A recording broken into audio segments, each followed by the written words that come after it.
As usual, it was a wild weekend. Welcome into Fantasy Baseball today on Monday, April 22nd. I am Frank Stampfl, joined by Scott White and Chris Towers. Today on the show, we've got waiver wire ads, bullpen shakeups, Elly De La Cruz is amazing, and much more. Let's jump in. That ball had a family! We will get to Elly De La Cruz in just a little bit, but Chris, you're back from West Virginia. That means you get to go first. Who's your standout of the weekend?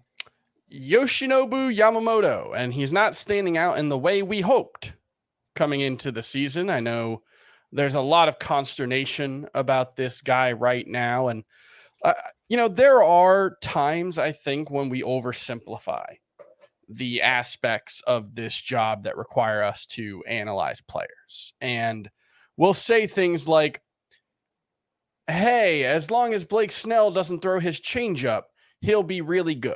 And then Blake Snell goes out and throws his changeup a bunch, and he's really good. We tend to overthink things. I think I've discovered the issue for Yoshinobu Yamamoto, and it's incredibly simple. He is throwing his fastball right down the middle of the plate every time. And that's bad. Everything else is really good. He's got a 32% strikeout rate. He's got a 5.4% walk rate. His whiff rate on his curveball, splitter, and cutter are all very good. It's just that his four-seamer is getting absolutely demolished right now. He's giving up a 96.5 mile per hour average exit velocity on his four-seam fastball. Now, it's a pretty good pitch. In theory, 95 miles an hour. It's got a decent, that kind of flat shape. It's not a sinking fastball, which is, what we're not looking for.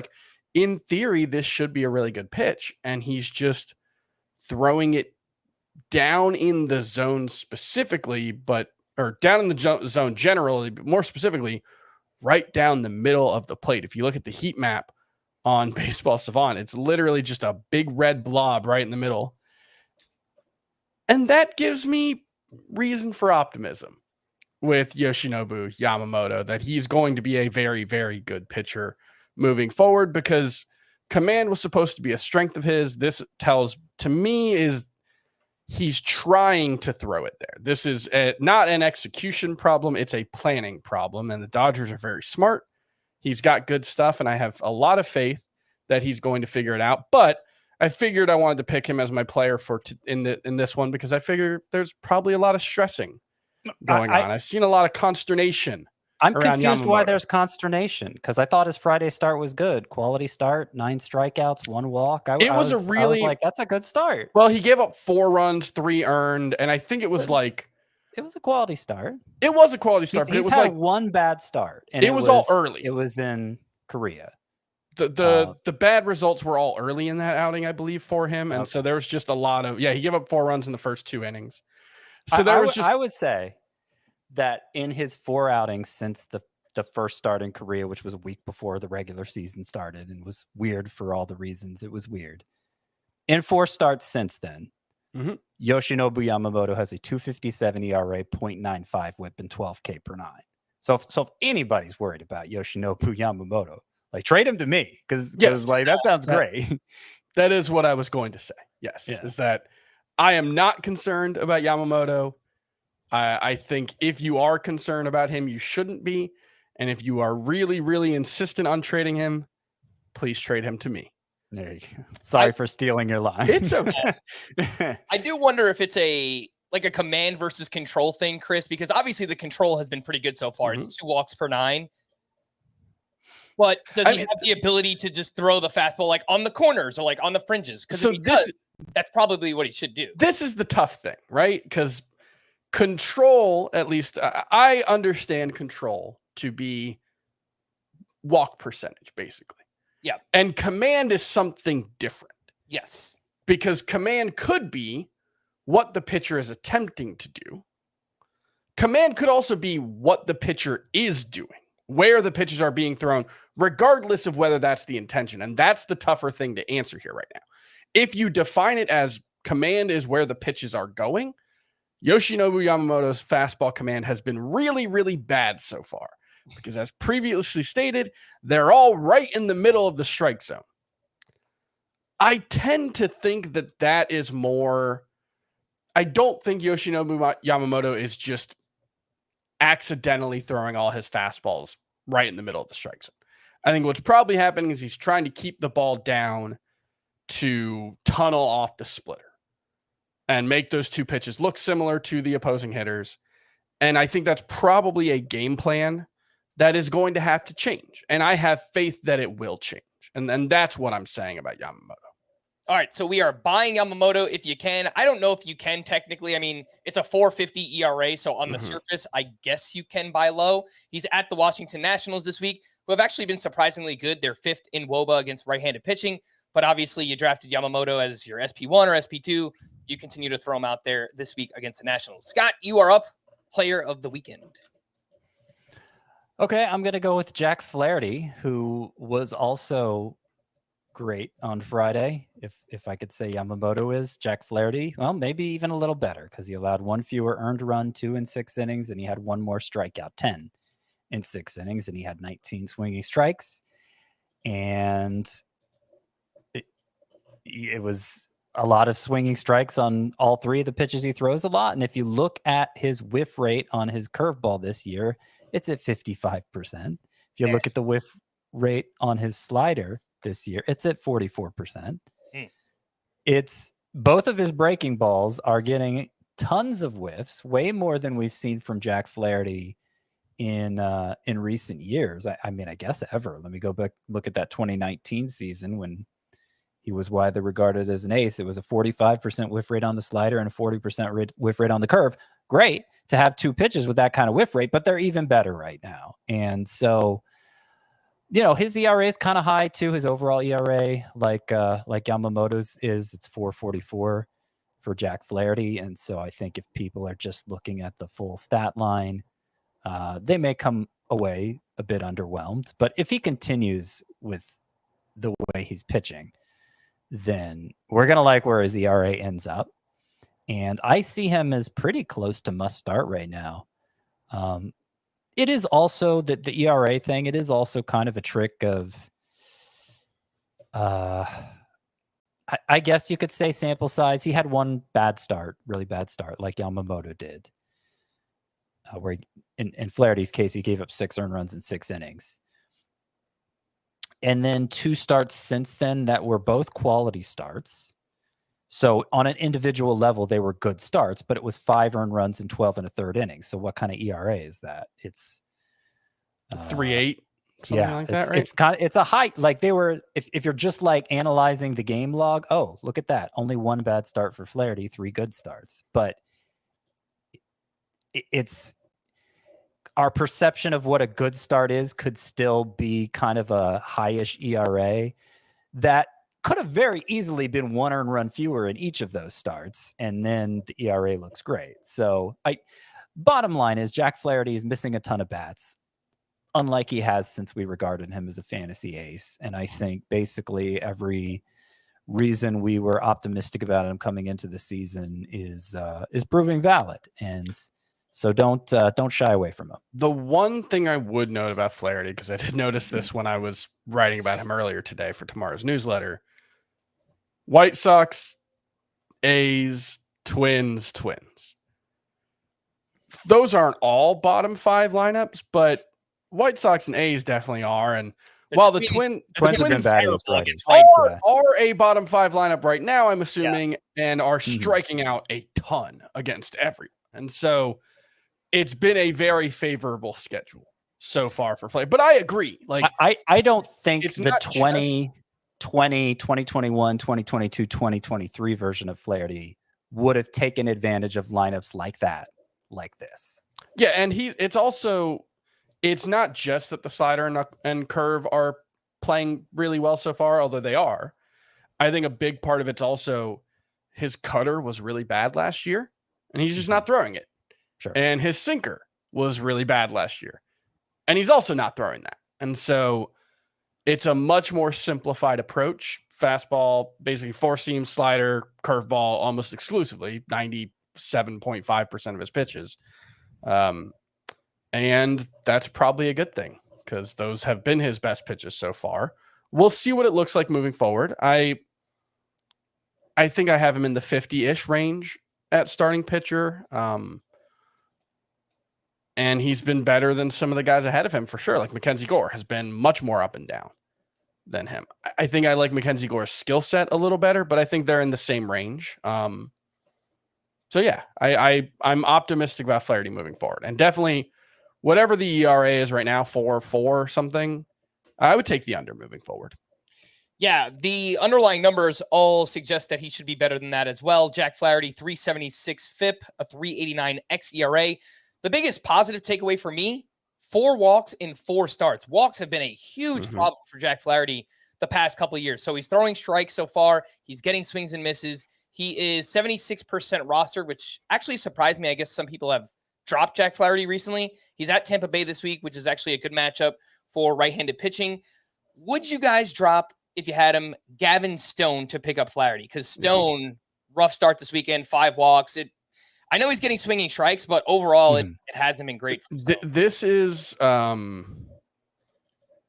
if I may disparage another pitching prospect who has done nothing wrong and doesn't deserve it, but Gavin Stone right now is showcasing my concerns with Drew Thorpe and why I'm not as excited about him as a lot of people are, because this is a really hard profile to succeed with at the major league level. And that's a right-handed pitcher with an amazing changeup. Gavin Stone's changeup is legitimately a great pitch. And then after that, I'm just not sure what else he does well. Like Gavin Stone throws in the mid 90s, averages like 94.5 miles per hour with his 4-seam fastball. That's like slightly above average for a right-handed starting pitcher right now. He doesn't really have great breaking balls, which I know Drew Thorpe, I think, has a sweeper that is supposed to be a pretty good pitch. So it might not be a totally fair comparison, but I am totally fine dropping Gavin Stone at this point.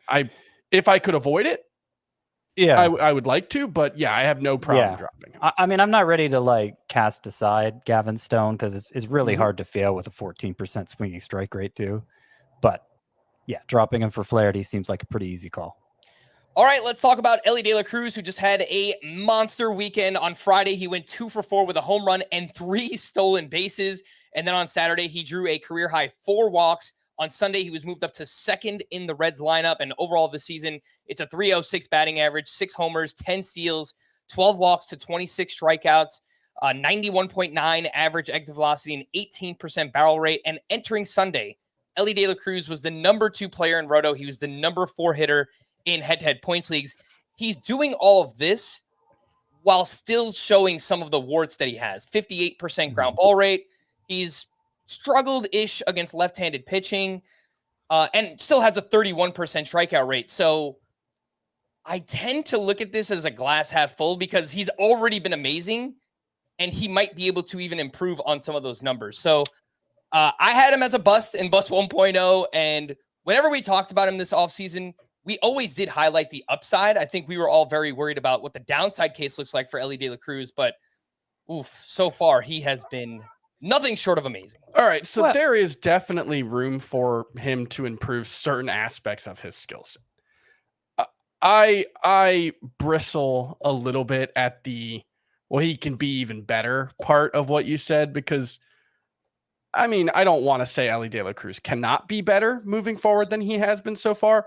It's extremely unlikely that Elly De La Cruz ends up with 50 home runs and 80 stolen bases while hitting 306 with a 10-50. Like, he might. I'm not going to say he can't, but I would guess that while there are places he could improve, he's also playing over his head and is unlikely to keep playing this well. And I just like, I've seen a lot of like, take your L's haters takes about Elly De La Cruz. And like, I don't think anyone thought that he couldn't get to 6 home runs and 10 stolen bases this season. Which is just to say that his season is not over and nobody has to take an L or a W for what has happened yet. He is playing really, really well right now. He's an incredibly talented player.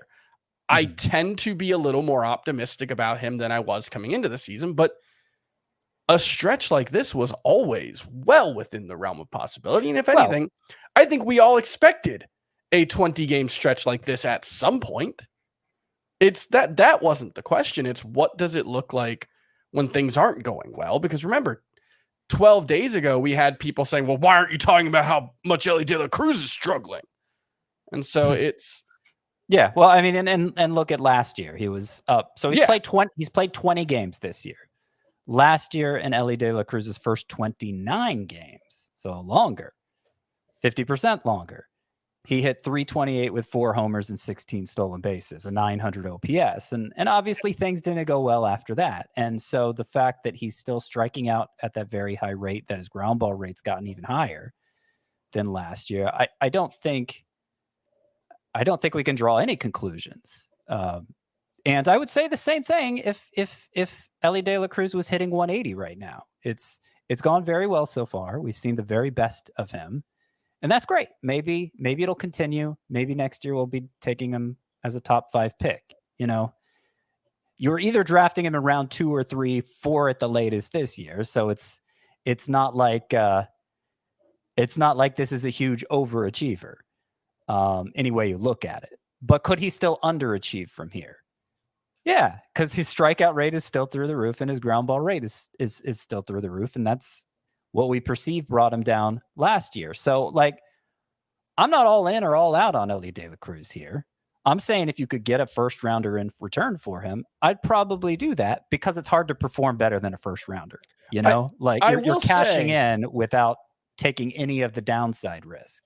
I will say before this weekend, I had already moved Elly De La Cruz ahead of Austin Riley and Rafael Devers at third base. I had moved him, in Roto. Yeah. Which maybe I should have just had him ahead of them before that, but I don't think any of us did. And like, here's one that I would really struggle with. If you had Elly De La Cruz and someone called you on the telephone right now and said, hey, I will give you Corbin Carroll. It's a very important move. You got to get on the phone to talk these things out. I will give you Corbin Carroll for Elly De La Cruz. I would probably say yes.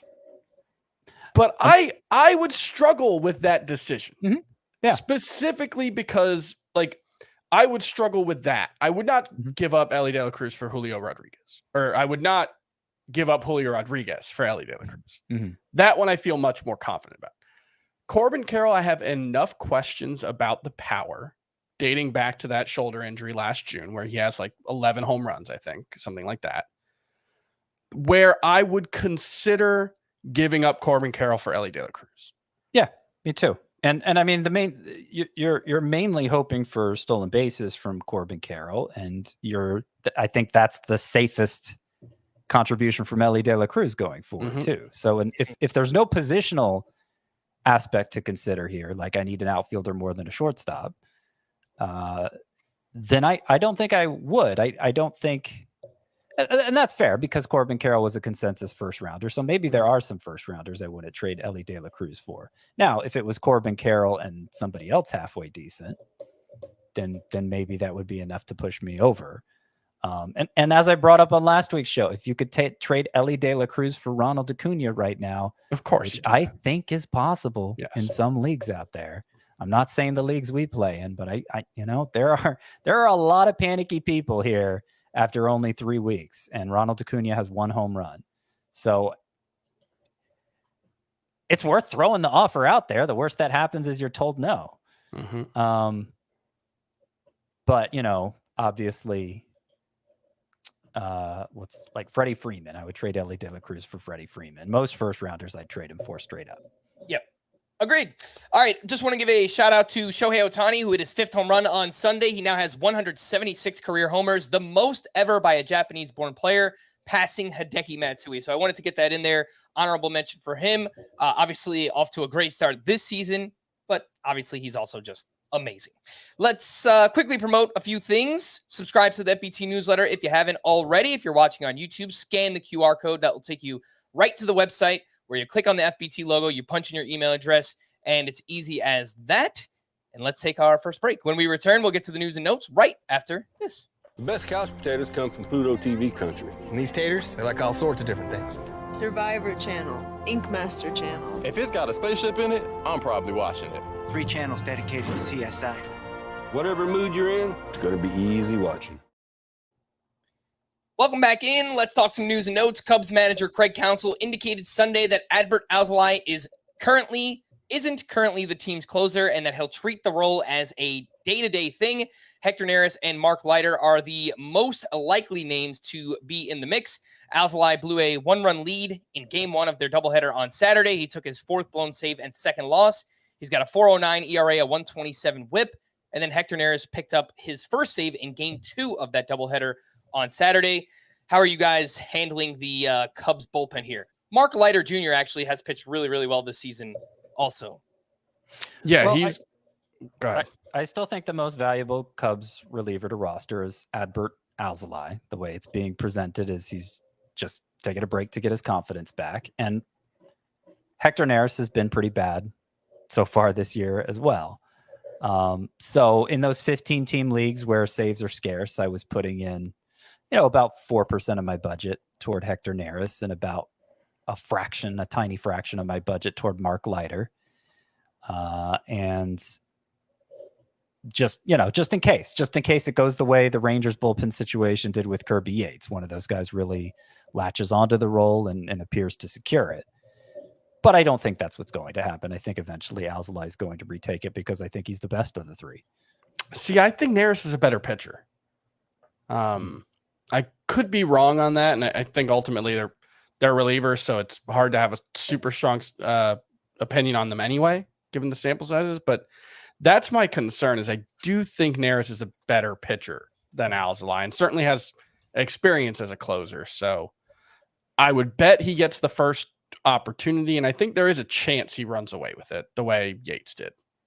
Yeah. I mean, I'm basing a lot of how I feel about Alzolay on last year, which was his first year as a full-time reliever, right? I believe so, yeah. Yes. But, Hector Neris' 3 years prior to the Astros last year were not very good. ERA was high. The whip and K rate were good, I guess. But when your ERA is consistently over 3.5, I generally don't think of that as closer material. If I had to guess, I agree with you, Chris. I think Hector Neris will get the Cubs' next save opportunity. And, if he performs well, we could have another Kirby Yates situation on our hands. But we'll just have to play it day by day here with the Cubs bullpen.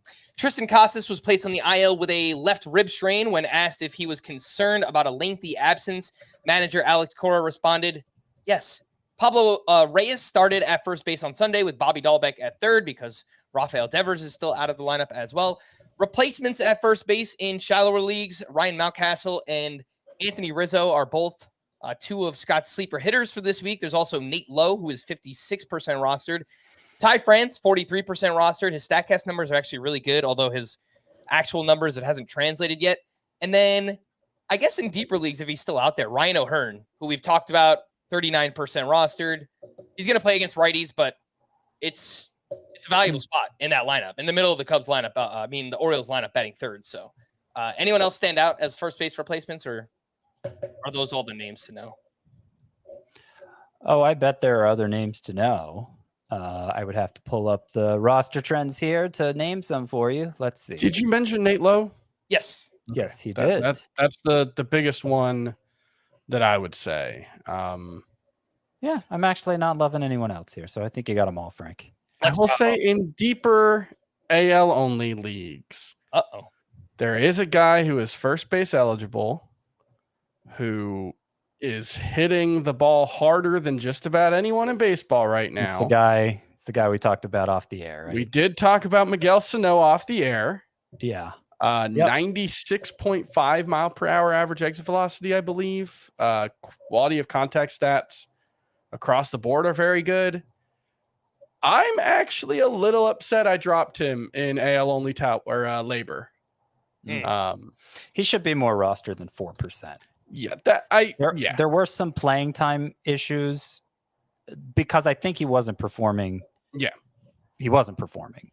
But now he's batting over 300. And the big game was this weekend, Saturday. He went 3-for-4 with a home run, his first home run of the season. So he hasn't done a good job of elevating the ball. But yeah, his exit velocities are so high that even with the very high strikeout rate we've always known Miguel Sano to have, his expected batting average is 294. Not saying he's going to hit 294 or 300, but if he can start delivering the power that we've seen from him in the past, certainly the exit velocities are there and the opportunity is there for him to do that with the Angels. So I think we're going to see him become a thing, if not right now, then in the weeks ahead. I was a huge Miguel Sano fan when he first got called up. I thought this guy was going to be like the second coming of Barry Bonds. I just thought it so much power. But he was out of the league for a couple of years. He's back and he's getting a chance to play. So I think that's a good call in deeper leagues. Francisco Alvarez needs surgery to repair a torn UCL in his left thumb. He's expected to miss 6 to 8 weeks, and replacements at catcher. Ryan Jeffers is a sleeper hitter for this week. 2 other names. Travis d'Arnaud had a huge weekend, 3 for 4 with a triple dong, 6 RBI on Friday. He had another home run on Saturday. He's hitting the ball really hard this season. He's 44% rostered. And Patrick Bailey went 4 for 4 with his second home run on Saturday. He's batting .321 early on in the season. Scott, how would you rank Jeffers, d'Arnaud, and Bailey as Alvarez replacements? I would rank them Jeffers, d'Arnaud, and Bailey. I might put d'Arnaud ahead in the short term. I don't know. What's the latest on Sean Murphy? Sean Murphy still not swinging a bat was the last report we got about a week ago. So he does not appear to be on the verge of returning. I might put d'Arnaud ahead of Jeffers in the short term. Bailey is sporting a 93 mile per hour average exit velocity and a 48.7% hard hit rate. Mm-hmm. He's also a left-handed hitter, right? At Oracle Park. I think he might be a switch hitter. Okay, primarily a left-handed hitter at Oracle Park, if not always a left-handed hitter at Oracle Park. Switch hitter. So that's going to be tough to overcome, but I do think he's interesting. I will say I might, maybe this is dumb, I might roll the dice on Ivan Herrera ahead of Travis d'Arnaud if they were both available. I know that he is the number 2 catcher on his own team, and that's probably a good portion of why he's only 22% rostered. His also, like, his OPS is like 770 after a hot start, but they did just add a third catcher to their roster when they sent Victor Scott down. I don't know if that's going to stick, but they called up Pedro Pajas. That makes me think they might just be going with a 2-catcher lineup moving forward, and then they're keeping Pajas on the bench to so that they still have an emergency catcher and don't have to give up the DH if something happens to whichever one is at DH. Mm-hmm. So this is for the Cardinals, excuse me. Wilson Contreras obviously being the other catcher of the 2. So I've been very impressed by Ivan Herrera, what he's shown so far. Quality of contact is very good. His minor league numbers are pretty good, especially once he got to AA. So I think there's some real upside there in a 2-catcher league, especially. If they did do that, that would be bad news for somebody. Yes. Nolan Gorman or Jordan Walker. Yeah, Gorman's been getting a little bit of extra time off lately. Yeah. And Walker's just been really bad.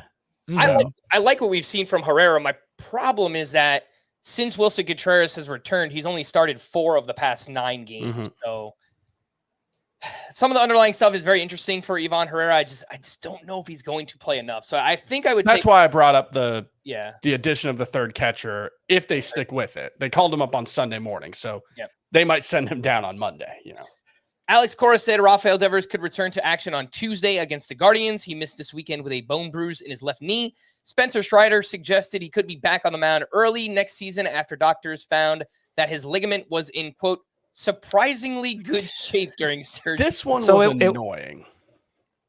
So there wasn't a ligament tear. There was a bone spur in the ligament that caused instability, I think is the word they used.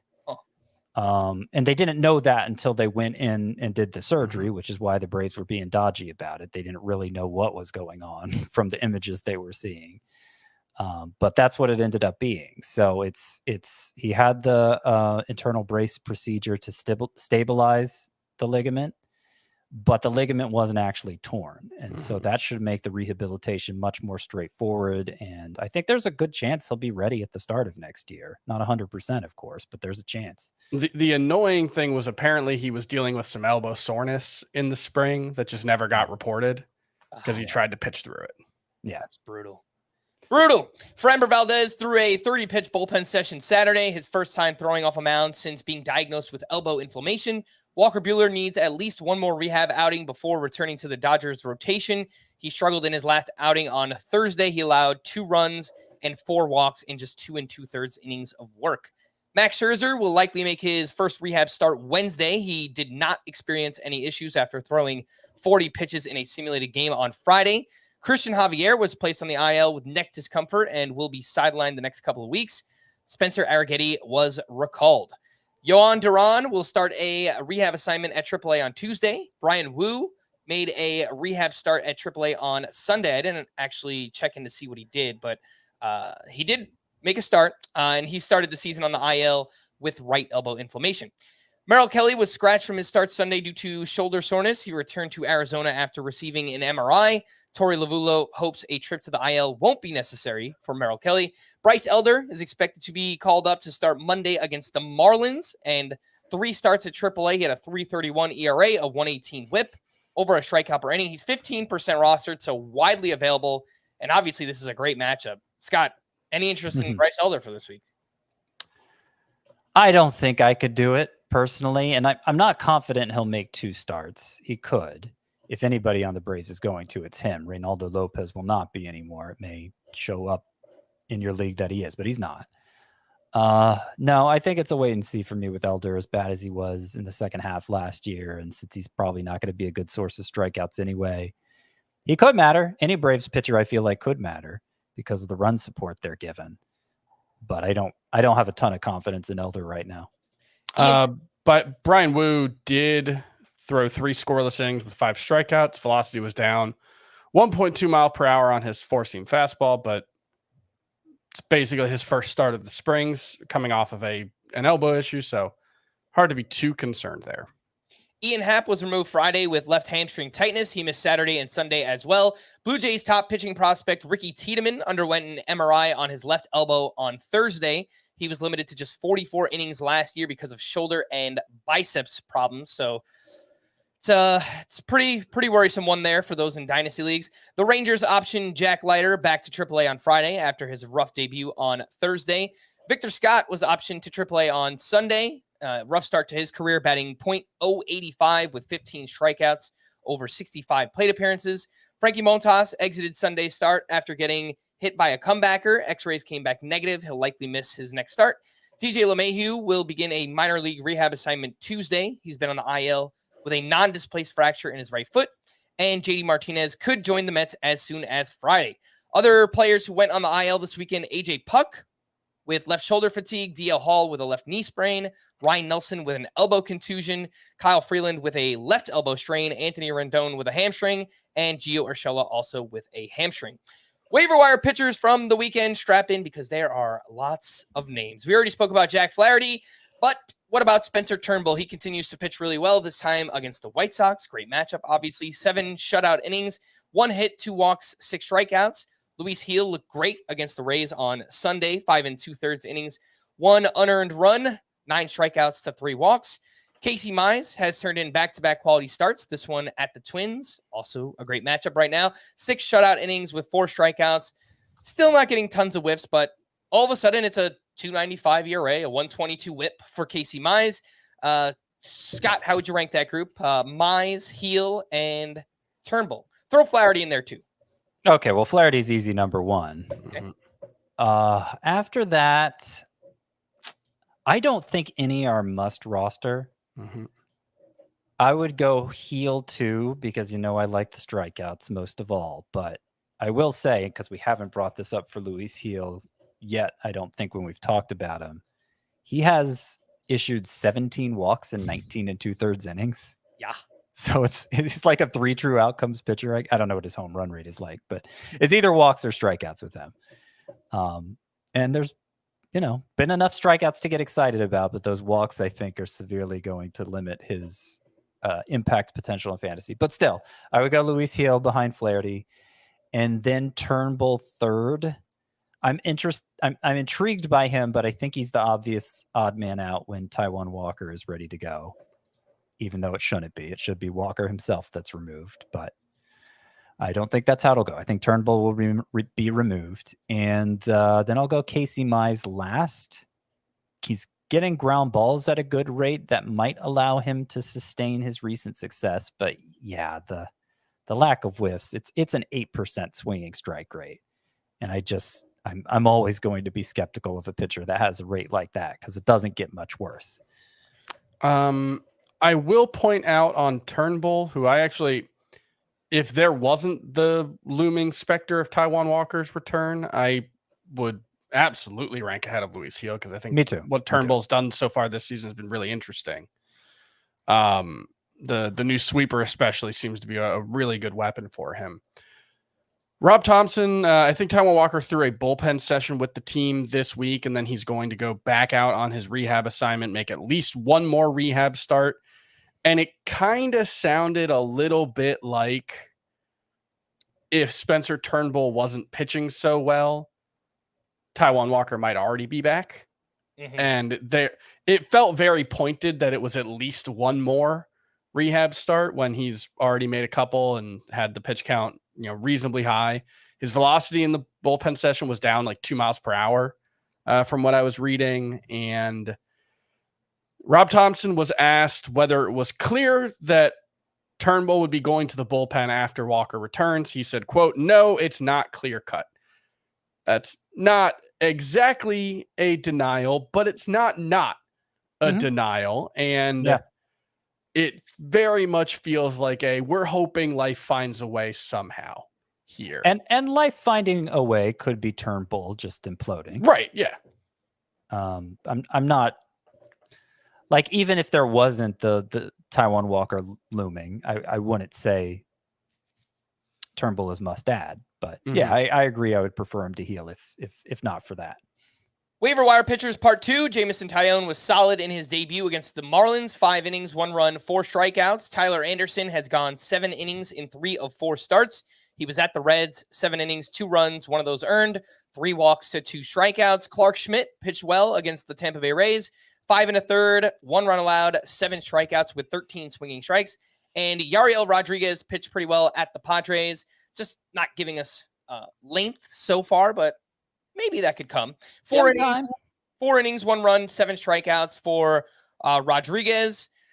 Chris, how would you rank this group? Rodriguez, Schmidt, Tyler Anderson, and Jamison Tyone. What kind of timetable are you asking me to rank them on? Because if it's to start in week 5, I think rest of season. I think rest of season is what we're normally going for here. Yeah, I think rest of season it's Rodriguez. Easily. Even though I think he's unlikely to be super useful in the near term, especially in head-to-head points leagues.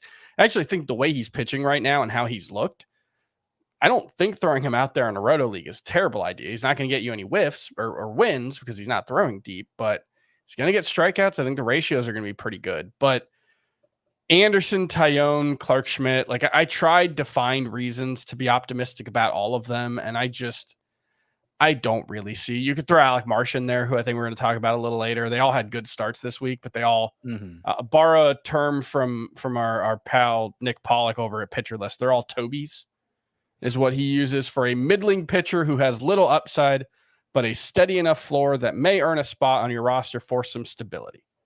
That's, I think, perfectly matches Tyler Anderson, Jamison Tyone, Clark Schmidt. How did he come up with the term Toby?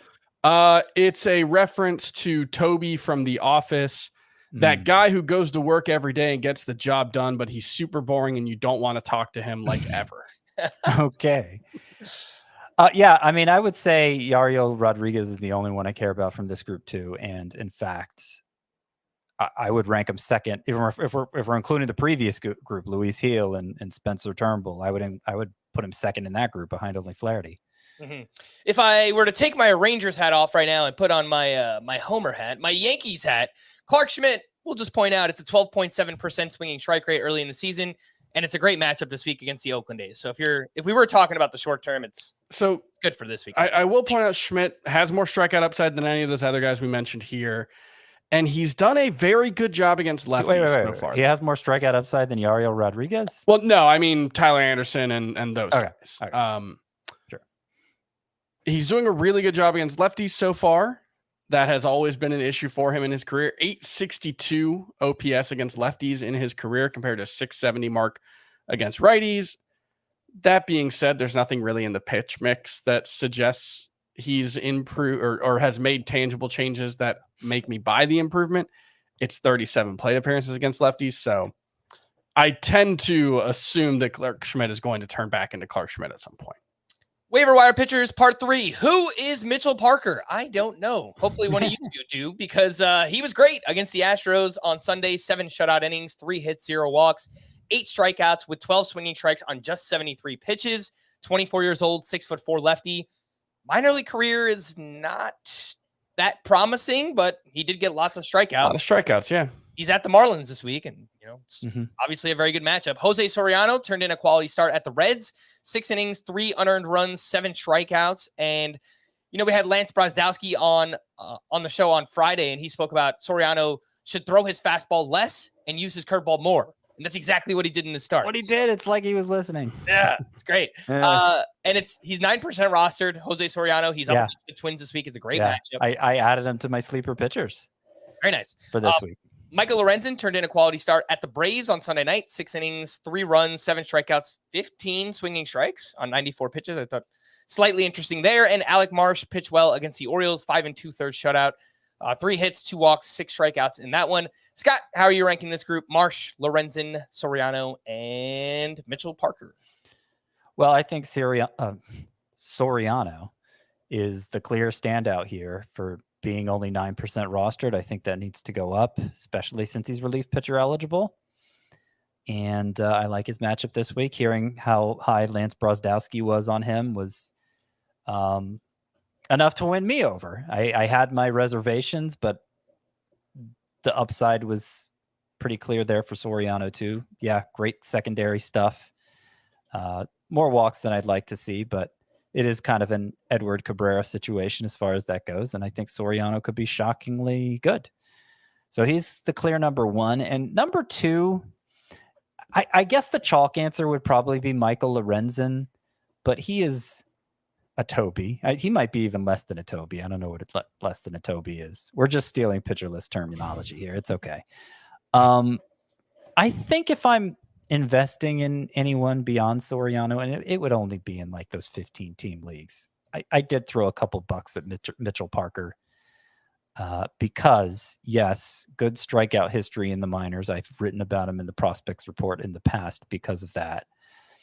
What he did in this start was interesting because he threw a splitter. So he had 12 whiffs on 73 pitches. 7 were on the splitter, which he threw 25% of the time. He threw the splitter only 6% of the time at his first start. He threw it only 7% of the time at AAA. So he suddenly just broke it out and threw it a ton.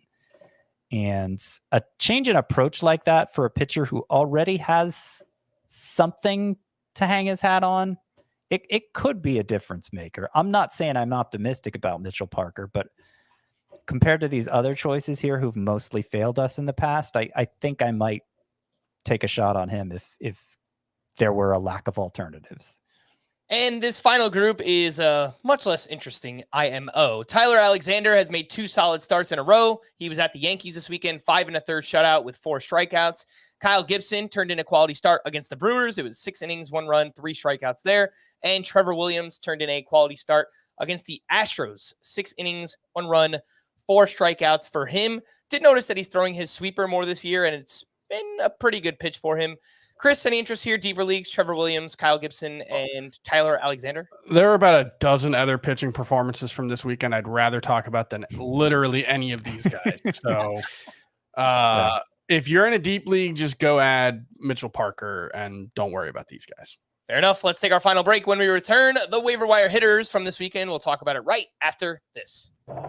There are some things in life that you can't quite explain. An extraordinary story. Maybe it sounds flawless, looks effortless, or makes you feel like a part of history. The first ever goal for BFC. And when all of those phenomenons come together,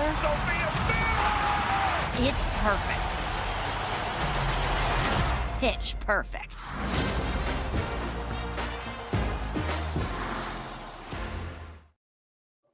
Welcome back in. Let's talk waiver wire hitters from the weekend, and we'll start with the outfielders. Kerry Carpenter is off to a nice start. He went 4 for 5 with 2 RBI on Friday. He has started 11 straight games for the Tigers. He's batting .318. Probably only available in points leagues, I would imagine. He's 77% rostered. Elly De La Cruz looks like one of the hottest hitters in baseball right now. He added 2 more home runs this weekend over his last 9 games. He's got 11 hits, 4 homers, and 13 RBI. Dalton Varsho had a huge game on Saturday, 3 for 4 with a sock and a shoe. Over his last 7 games, it's a .350 batting average with 3 homers and 2 steals. Brandon Marsh continues to hit 1 for 4 with a home run on Saturday, 1 for 3 with a steal on Sunday. He's batting .288. He's got 5 homers, 2 steals, and pretty widely available, 50% rostered.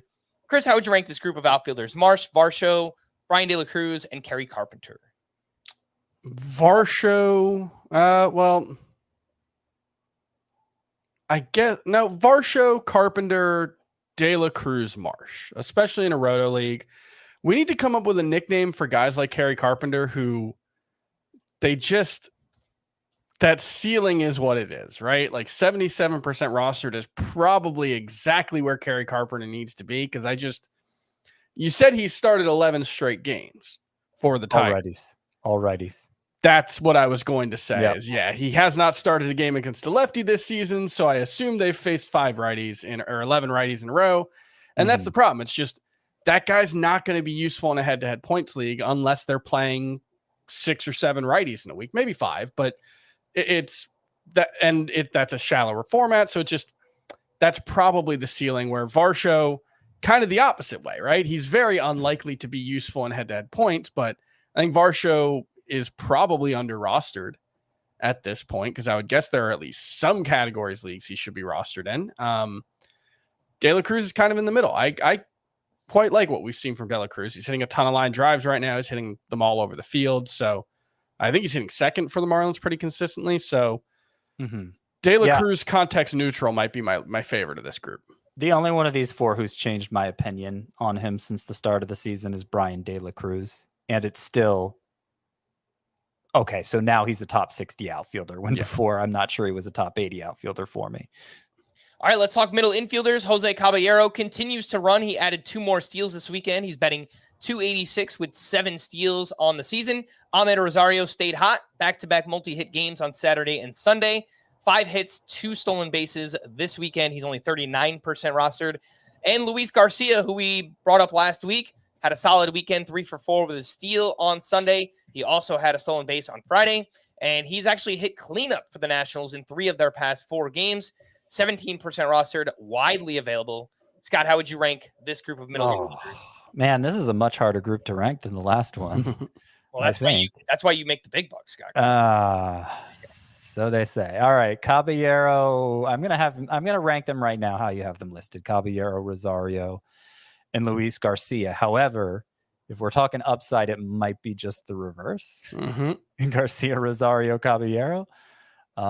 But Caballero, his steals pace is just, I think, too much to pass up in roto leagues, which are the format where you're most likely considering any of these guys. Rosario is triple eligible, and I can't help but think the Rays are going to do their Rays magic on him, because it's always seemed like he's been an underachiever in the past. And I think there's pretty high stolen base upside there too, if they let him make use of it, which he hasn't really in the past. So I'm definitely intrigued by Rosario, especially since he's so versatile. But all things being equal, I think you have to take Caballero over him.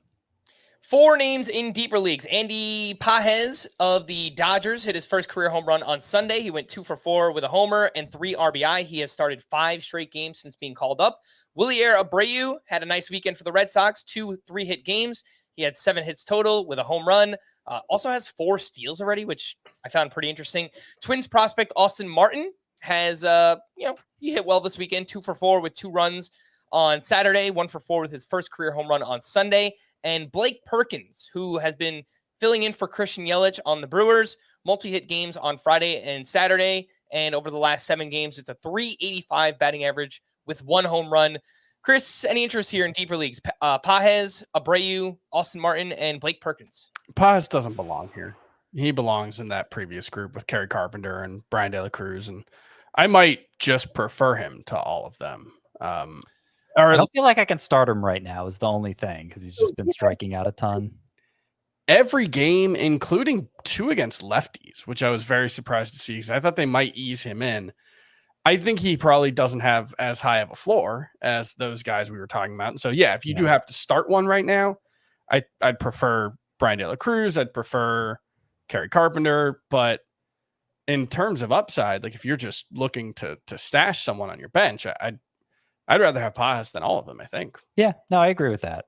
Though Wilyer Abreu is part of that group too. I think now that he's playing. Now I imagine he's going to sit against lefties and they'll have to figure out the playing time again once Tyler O'Neill is back. But he's obviously making the case to stick in the lineup as Wilyer Abreu, and he has power and speed and on-base skills and is more startable this upcoming week than Paz, I think, because the Red Sox only have one lefty on the schedule. So I was having a hard time sorting out De La Cruz, Brian De La Cruz we're talking about, Paz and Abreu when entering my waiver claims in one league in particular. I think I came down Paz, De La Cruz, Abreu, but you could kind of talk me into any order for them, I think. Yeah, I'm pretty excited about Abreu as well. I won him in Tout Wars, which is 15-team roto, $73 out of $1,000 budget. So around 7%. I think I had 54 on Paz. So, that 5 to 7% range. Again, those are 5 outfielder leagues. So where they're available, yep, pretty interested in both Paz and Abreu. Let's, there's a lot more to get to. All right, let's just, I guess, go rapid fire here. The D-backs put up 17 runs on Friday, 22 hits, only 1 home run in that game. Blaze Alexander, 3 for 5 with his 3rd home run. It was a grand slam. He's 24% rostered, but he left on Sunday due to a hamstring cramp. Ketel Marte went 4 for 6 with a double in that game. Gabriel Moreno went 2 for 5 with 3 RBI. He's off to a bit of a slow start. Who did they do all this damage against, you asked?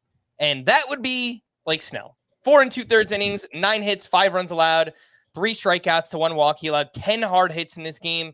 His fastball and changeup are just getting crushed so far. I mean, this is part of the Blake Snell experience, I guess. 11.57 ERA. It's a 1.97 WHIP. Do you start him this week against the Mets? I have him in one league. It's a 15-teamer, and I'm not planning to start him until he has a good start. I think that's fair, but do not bench or do not drop Blake Snell. No. Don't trade Blake Snell. It's fine to drop him. Would you trade for Blake Snell? Sure, at a discount, yeah.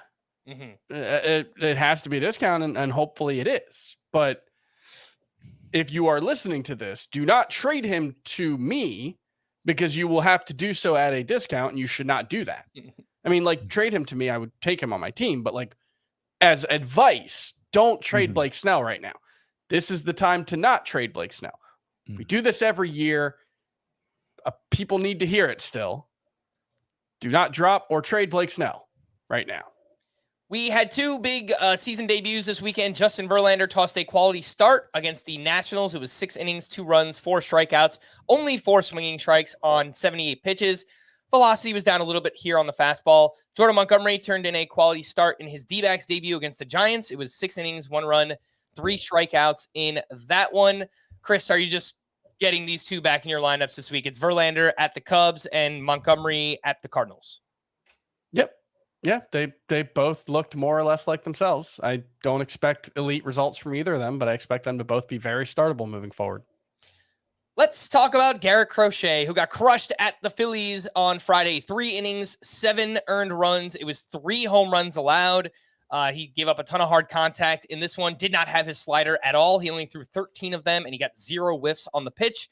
This is now 2 starts in a row where he has allowed 12 earned runs over 7 2/3 innings. It's a 5.61 ERA, but the underlying numbers still look really, really good for Garrett Crochet. Scott, do you start or sit Crochet at the Twins this week? Well, considering the Twins have struggled offensively, I think you start him. And yeah, I mean, just to put numbers on it, so he has a 5.61 ERA. That's compared to a 2.86 xFIP and a 1.90 xERA. So he might be the biggest underachiever as far as that goes, and it's mostly the fault of the last 2 starts. I still have a lot of confidence in him in the long run, and I think the fact that it's an easy matchup next week makes it all the more defensible to just stick with him. The buy low window has closed for these 4 pitchers. Luis Castillo was awesome in Coors Field, 7 shutout innings with 9 strikeouts. Zach Eflin had a great start at the Yankees. It was 6 shutout with 6 strikeouts there. Nestor Cortez had his best start of the season against Tampa Bay, 7 shutout with 9 strikeouts to 0 walks. And Bailey Ober turned in a quality start against the Tigers, 6 innings, 1 run, 6 strikeouts with 14 swinging strikes. Chris, anything to add on Ober, Cortez, Eflin, and Castillo? Castillo was benched in 21% of CBS fantasy leagues this week. Well, you can't play him in Coors Field. And look, you should be ashamed of yourselves if you benched Luis Castillo. That is all I will say. He had 3 bad starts during which he had 18 strikeouts and 4 walks. There was never any reason to be concerned about Luis Castillo. Eflin is very, very good. I wish I had like a good reason to believe that this was a turning point for Nestor Cortez. His fastball velocity was up in this one. It was up about half a mile per hour from his most recent start before that, which wasn't very good. So maybe it's just that half mile per hour, but I feel pretty good about him. I don't necessarily think he's back to being the 2021, 2022 guy where he was, sub 3 ERA, but I'm probably starting Nestor Cortez moving forward. Yeah. Yeah, I think when he was at his best, we were ranking him as a top 40 starting pitcher. Mm-hmm. I think I would feel more comfortable as ranking him as like a top 50-ish starting pitcher right now. Just, he's got back on track. The underlying numbers look great for Nestor Cortez. The K to walk ratio is awesome. So he kind of looks like he's back. So yeah, I have him more in like the 60 range, but yeah, I think that's fine. He went from being a pretty easy guy to drop to now it's like, oh, there's no way I'm dropping him. Yeah, I think that's fair. The buy low window may have closed for all those pitchers, but when one window closes, another is that the saying? I don't know. If that's when when a door closes, a window opens, something like that. Yeah. I have no idea what we're saying, but the point is Cole Reagan's got rocked this weekend, and it might be an opportunity to buy low because he gave up 7 runs over 1 2/3 innings. He had a 900 BABIP against in this start. He has a 4.32 ERA, a 1.48 WHIP. That comes with a 2.07 FIP and a 3.48 xERA. So if you can buy Cole Reagan's, I think you should. Yes, in this one specifically, I think we can say he got BABIP'd, 900 BABIP. That's unsustainable. I would probably give up a 900 BABIP, but a major league pitcher shouldn't. He also didn't have his slider, and that's a little concerning because he's throwing his slider less so far. I think he threw it like 4 times in this start, and he's down to like a 10% usage rate, which if you look at all of last season, the slider rate is about the same, but he didn't throw it the first 3 months of the season. And then the final 2 months, or 4 months really. Then the final 2 months, he threw it about 15 to 17% of the time. He hasn't had it working for him this year. I think the whiff rate is like half of what it was last season. So that's a little bit concerning that he hasn't had the feel for it and hasn't been able to find it yet. But I don't really. Nobody would have thought anything of it before this started. Yes. And then I will say, like, he had 5 hits with an exit velocity of 81.1 miles per hour or softer. Yeah. Those usually don't all turn into hits. They were mostly line drives, and even an 81 mile per hour line drive is likely to be a hit. So, like, I can't say it was all bad luck. I can't say it was all he pitched poorly. I think he just had a bad day. I think if you get a chance to buy low on Cole Reagan's, you should definitely take it. Pitching standouts, part 1. Zach Wheeler took a no-hitter into the 8th inning against the White Sox. He finished 7 1/3 shutout with 8 strikeouts there. Nick Lodolo had a strong start against the Angels, 6 1/3, 1 run allowed, 6 strikeouts to 0 walks. Would you guys sell Nick Lodolo right now? I don't think so. Okay. I mean, I'm not imagining the offers blowing me away, but I like the upside. I wanted to ask because we haven't seen the home runs yet, and I think they are coming. And so I think he's going to look like an ace when he isn't giving up home runs, but he gave up 9 batted balls of at least 98.9 miles per hour in this one. None of them left the yard, and 4 of them turned into outs. So, I don't think he's an ace, is what I want to say. He's more on the ground ball end of the spectrum, though. He hasn't a good homer part, but yeah, he gave up almost like 3 home runs per 9 last year. So that's the concern. In 3 starts. Would you Was it trade only 3 starts? 4 starts? It wasn't many starts. Would you trade Lodolo for Garrett Crochet if you could? Yeah. But that's more about Garrett Crochet than Lodolo. I think I would probably do that, but I would do it because Lodolo has his own injury concerns. Sure. Would you do it for his teammate Hunter Green? No. I think I moved Lodolo ahead of Hunter Green before this outing. So yeah, I would do that. I would rather have Lodolo. Yes. It was 7 starts for Lodolo last year. Brian Bayo turned in his first quality start of the season at the Pirates. 6 shutout innings, 1 hit, 2 walks, 7 strikeouts. And Freddie Peralta continues to pitch well. He was at the Cardinals. 6 shutout innings with 7 strikeouts. Scott, anything to add on Peralta, Bayo, Lodolo, Zach Wheeler? Nope. All right. Pitching standouts part 2. Cutter Crawford turned in another quality start. He was at the Pirates. 6 innings, 1 run, 6 strikeouts with 17 swinging strikes. Jose Berrios is off to a tremendous start. He was at the Padres. 6 shutout, 5 hits, 2 walks, 6 strikeouts. He is now 5 for 5 in quality starts this season.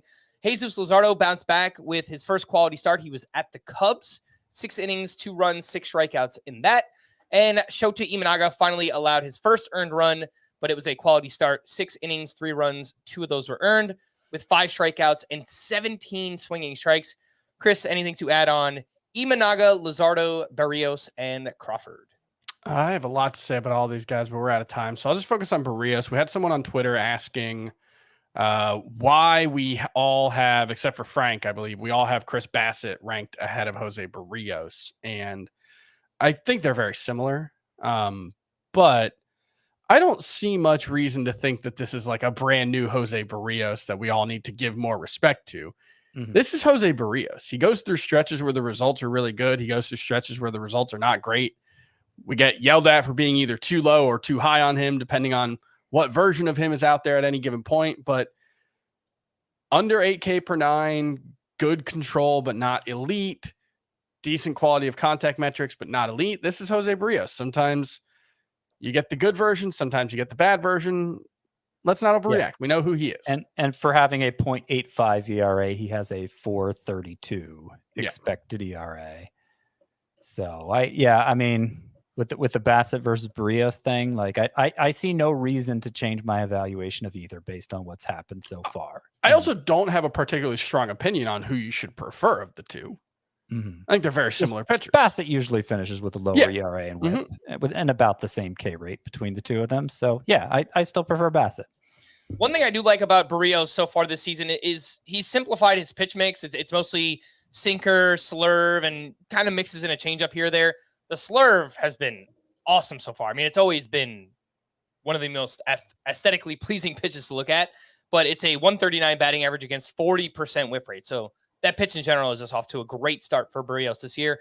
Pitching standouts part 3, Aaron Nola makes it back-to-back. Awesome starts. He was home against the White Sox, 8 innings, 2 runs, 7 strikeouts. Sonny Gray, awesome on Sunday, 6 1/3, 2 runs allowed, 12 strikeouts against the Brewers. And Tyler Glasnow, also amazing against the Mets, 8 shutout innings with 10 strikeouts. Scott, anything to add on Glasnow, Sonny Gray, Aaron Nola? Well, I did want to say about Aaron Nola. Remember, he got throttled his first start of the season. And now, not even the end of April, his ERA is down to 3.16. His whip is down to 1.09. These things can be corrected. They're not stuck with them forever. A bad start. And keep that in mind. Any pitcher you're who you have who's struggling, who we still think is good, who we still rank high, things can turn around pretty quickly. All right, some hitting leftovers. Nico Horner starting to get going. He had 8 hits this weekend. Still doesn't have a steal, unfortunately. Alec Boehm had a huge weekend, 2 for 4 with a double dong on Friday. He had 6 hits overall this weekend. Josh Naylor off to a great start. He hit 2 more home runs. He's batting .325 with a .1016 OPS. Starling Marte looks healthy again. He went 2 for 5 with a steal on Friday. It was 2 for 5 with a sock and a shoe on Saturday. He's got 4 homers and 5 steals so far. Jackson Chourio had a big game on Saturday, 2 for 3 with a sock and a shoe, his 4th home run, his 4th steal. Signs of life from Francisco Lindor, 2 for 5 with a sock and a shoe on Friday for him. Jordan Westberg continues to mash, 2 for 5 with a steal on Saturday. It was 2 for 3 with a home run on Sunday. Julio Rodriguez enjoyed his series in Coors Field, 4 for 5 with 2 steals on Saturday, and then added 4 more hits on Sunday. Cal Raleigh also had a huge series, 4 for 4 with a home run on Saturday. Go ahead, Scott. And suddenly Julio Rodriguez is up to a 276 batting average. Yeah, we need power. Obviously, I get it. Like, people want to see home runs, but, he's running. The batting average is there, so. Hopefully they're less panicked. So I do have a couple things I want to mention about this group if I can. Jackson Chourio, he had that home run, but that home run was in what's become typical Jackson Chourio fashion. He hit it about 103 miles per hour, 370 feet. He did have his hardest hit ball over the weekend of the year so far, but still not hitting it that hard with that much consistency. Nico Horner, it was good to see him bat leadoff against a righty Sunday. That was the first time it happened. It was because Ian Happ was out of the lineup. But I think that's his best hope, Horner's best hope of living up to our expectations for him. He still has yet to steal a base, even though he's been batting leadoff more lately. Yeah, he reached base 3 times as the leadoff hitter today and didn't steal a base. Right. He was hot all weekend and didn't steal a base. So I'm getting a little concerned about that, but it's too early to pull the plug on Nico Horner, I would say. And then Josh Naylor, I think he's just a stud. I think I don't know. I've had a hard time because it took so long for him to live up to his potential, and there was a lot of in and out of the lineup during that time for injuries and lefty-righty stuff, but he hits lefties fine. He's an everyday player now. His strikeout rate is as low as Stephen Kwan's. And yet he's hitting the ball with the authority of a power hitter. And I don't see anything to really harp on about Josh Naylor anymore. He just looks like an amazing hitter. He's played 142 games since the start of last season. He has 117 RBI. That is the one thing that I think you can definitely count on Josh Naylor to be as a standout in RBI. Bullpen updates from the weekend for the Brewers on Friday. Trevor McGill is back from the concussion IL. He entered in the 8th inning with a 1-run lead. He pitched a clean 8th and then stayed out there for the 9th. He got the first 2 outs. Then he walked Mason Wynn. He gave up a single. It was Yoel Payamps who came on for the final out. He hit Ivan Herrera with a pitch, and then he walked Brendan Donovan to tie the game. It was a blown save for him. The Brewers would eventually win the game in extras. It was Hobie Milner who picked up the save. And then on Sunday, Yoel Payamps struck out 1 for his 3rd save. And I feel pretty good just saying it's Payamps' job for now. The fact it went back to them after the blown save, I mean, that pretty much tells you what you need to know. And I spent $106 on Payamps in one of those 15-teamers. All right. For the Rays on Saturday, Pete Fairbanks was unavailable due to a stomach issue. Jason Adam pitched a scoreless 9th with the game tied. And then it was lefty Garrett Clevenger who got the save in extras. For the Twins on Saturday, Griffin Jack struck out 2 for his 2nd save. Twins bullpen has kind of been a mess for fantasy, and sounds like Duran could be back soon. For the Mets on Saturday, Edwin Diaz entered in the 8th inning with a runner on first and a 2-run lead. He walked Ohtani, he walked Freddie Freeman, and then he struck out Teoscar Hernandez and Max Muncy. A gentleman named Reed Garrett then got the 9th, and he struck out the side for his first save. Where the heck did this come from? This guy has what is happening? Amazing. Reed Garrett has not allowed an earned run, 17.7 K per 9, 19% swinging strike rate. Saves plus hold leagues, for sure. Go get him. He's got like 3 amazing secondaries, and he cut way back on the fastball usage and is just letting those secondaries play. And yeah, he looks like a closer who doesn't have a role. Obviously, this Edwin Diaz work in the 8th thing isn't going to happen often. It was against the best part of the Dodgers lineup. But if you're in a league where holds count, Reed Garrett technically, he doesn't have a hold yet, which is kind of amazing, but he will get holds if he keeps doing this. He has more strikeouts than Joe Musgrove. He has as many strikeouts as Shota Imanaga. Yeah. He's got more strikeouts than Marcus Stroman. I picked him up in Tout Wars, and it's not even a holds league. Yeah, it's just for the ratios. Yeah, the way Reed Garrett's pitching right now, he's useful in any categories format. Yep. For the Phillies on Saturday, Jose Alvarado entered with 2 outs in the 9th, bases loaded with a 4-run lead. You got Andrew Benintendi to ground out for his 4th save. For the Marlins, I don't think there are any more questions here. Tanner Scott got the 9th with a 1-run lead on Saturday. He picked up his 3rd save. And then on Sunday, Tanner Scott back at it, pitched a clean 9th for his 4th save. And for the Rangers on Sunday, it was Kirby Yates who got the final 4 outs for his 3rd save of the week. 57% rostered. That number needs to be higher. Second 4-out save in a row, I think, for Yates. Might be right. Sounds right. To stream or not to stream for Monday, I am thinking Zach Littell against the Tigers. Brandon Pfaadt at the Cardinals. That's fine. I want to say Paddock, but gosh, even against the White Sox, I don't think you can trust him.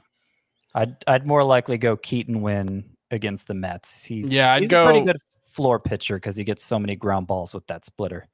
And Albert Suarez should be a 2-star pitcher this week, right? So in head-to-head points leagues, I think that's pretty interesting. I guess we don't know if he's going to stay in the rotation moving forward, but he's pitching on a Monday, so I would assume. That's right. I added him to the 2-star rankings. Chris, you befuddled Scott. He was so confused. He was very upset. I didn't. Yeah, I'm pretty sure I added him to the 2-star rankings. I just wasn't remembering it.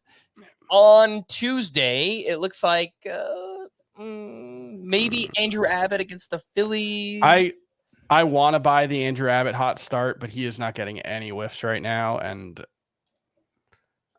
things can go really wrong against a team like the Phillies. Who was it? Somebody got bombed by the Phillies this weekend. Oh, Garrett Crochet. Yeah. Yeah, I don't like Tuesday. Maybe Eric Fetty at the Twins just because they're so bad right now, but if Ryan Feltner was facing the Padres in San Diego, I might be interested, but I don't think I can trust him in Coors, even though I think his best start came at Coors. All right, we're going to wrap there for Scott and Chris. I am Frank. Thanks as always for tuning in to Fantasy Baseball today. Please make sure to follow and leave a 5-star rating on Apple or Spotify, and we will be back again tomorrow. Bye-bye.